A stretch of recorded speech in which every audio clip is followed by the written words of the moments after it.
दादा मी फार परेशान आहे. काय झालं? दर्यापूरचे जे आमदार आहेत ना गजानन लवटे, त्यांच्या त्रासामुळे दादा मी आत्महत्या करायला आली आता. अरे नाही होत ताई, आत्महत्या नका करू तुम्ही. दादा त्यांनी माझ्या पतीसोबत मी नांदत असतानाही त्यांच्या फार कधी झालेल्या मुलीचं लग्न लावून दिले. आता माझा नवरा माझ्यासोबत राहत नाही आणि तो तिच्यासोबत राहत आहे आता गजानन लवटे यांच्या फ्लॅटवर. त्यांनी माझा नवरा तिकडे नेऊन ठेवला, माझा संसार उद्ध्वस्त केला. दादा मी आता आत्महत्येशिवाय दुसरं काहीच नाही करू होत ताई, शकत. नाही ऐका ना, आत्महत्या नका करू. त्यांचा नंबर मला पाठवा.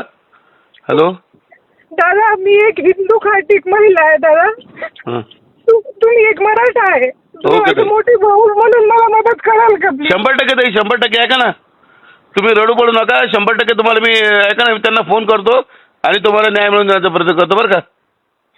दादा मी आता आत्महत्या करणार. नाही हो, नाही ताई ताई ताई ताई प्लीज प्लीज ताई, असा विचार नका करू. ऐका. हॅलो बोला दादा. मी तुमचा प्रॉब्लेम सॉल्व्ह करतो. प्लीज प्लीज आत्महत्या नका करू बरं का. हं? हॅलो. ठीक आहे दादा, प्लीज काहीतरी करा, मला ओके मदत ओके करा. Okay okay. नाही ताई ऐका ना, नाही असं नका करू. ऐका ना, कोणत्या पक्षाचे? ते उभाटा गटाचे आमदार आहेत दर्यापूरचे गजानन लवटे. ठीक आहे ताई, ऐका ना, तुम्ही असा विचार नका करू. आपण ऐका ना, लगता आपण उद्धव साहेबाला भेटून तुम्हाला न्याय मिळायचा प्रयत्न करू. प्लीज प्लीज दादा, प्लीज काहीतरी ओके, करा. ओके. त्यांनी माझा पूर्ण संसार उद्ध्वस्त केलाय. ओके ताई ओके. ऐका तुम्ही ताण न घेऊ बरं का. नाही प्लीज. हॅलो प्लीज, मी त्यांना फोन करतो. हॅलो बरं ओके. बरं दादा, ठीक आहे.